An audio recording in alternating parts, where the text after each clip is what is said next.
Hello, I'm DelusionDispeller talking about fear in relationships, especially when you are in a relationship with a narcissistic person or an abusive person. Okay, how does your person that you're with, how do they react when things don't go their way? Do they get angry? Do they throw a fit? Do they scream and yell? Are they impatient? Do they hate waiting for things? Do they spend money you don't have? Things like that. These are all things that you're going to be bringing into a close-knit relationship, and you want to make sure that these are all ironed out beforehand if they can be, and if they can't be, you want to make sure you head on. You have to check their emotional compass. You have to make sure that you know exactly how they're going to respond if you say a certain thing. Talk about your fears. Tell them, if you do this certain thing, it makes me feel insecure, so I'm afraid you're going to leave. Talk about your boundaries. I don't like if you touch me that way. I don't want you to say those things to me. They scare me. They make me uncomfortable. And watch and see if they still do those things and push your buttons. If they do, that's a really good indication. It's not going to get better afterwards. It's going to be too late once you're already in the relationship. Talk about the things that upset both of you, or the things that make you happy, things that bring you anxiety, and him anxiety or her. And agree that you'll always communicate openly, regularly, and not push each other's buttons and pull strings on each other. Open, honest communication, and no secrets. That's a big one. No secrets. One of the things I find with people that I've talked to that are in abusive relationships, one of the first things I ask them, and I'm thinking of a particular person regarding this, is, well, have you ever met any of your husband's coworkers or your wife's coworkers? And usually the answer will be, well, no, they keep that really separate from our relationship. Big, huge red flag. Know who your husband or wife works with.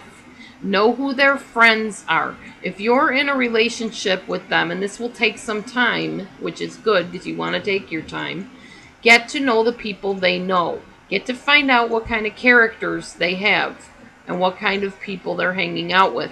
Find out how they treat you and react around you, because if they treat you like garbage, chances are they're going to be poisoning your mate against you too.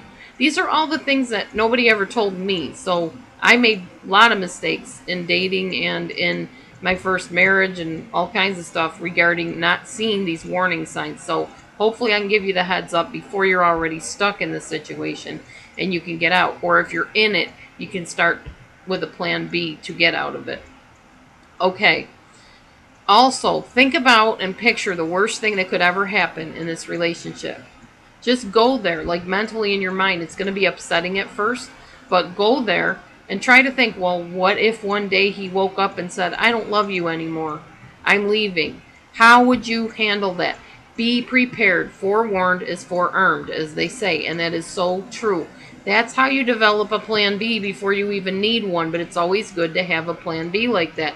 Even worldly people know this. Now, I'm a God follower type person, but even worldly people know this. It's called the prenuptial agreement, and I'm not necessarily in favor of them in every situation, but this is almost like a prenuptial before there are nuptials. So you're going to tell yourself, okay, I'm going to picture what would happen if he said this, or she said this, or they did that.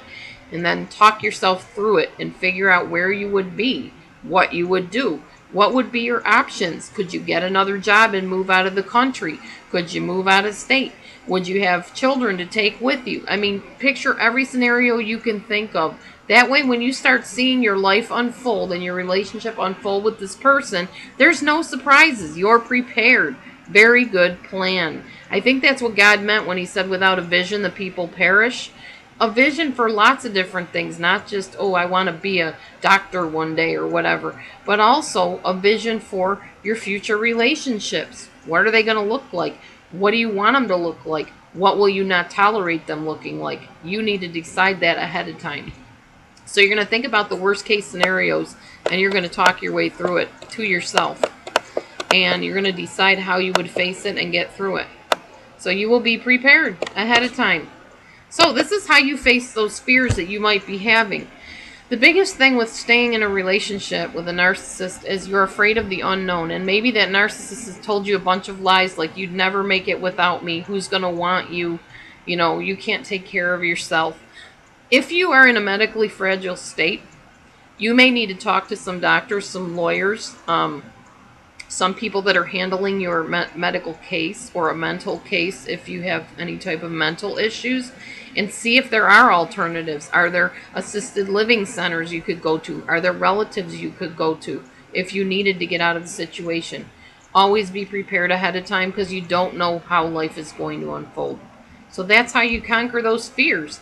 And next time I'm going to be talking about probably obligations, how you feel obligated to the narcissist. I'm going to have to do a little bit more research on that one, but thank you to that viewer for giving me this idea. These are great ideas for videos, and definitely timely and necessary.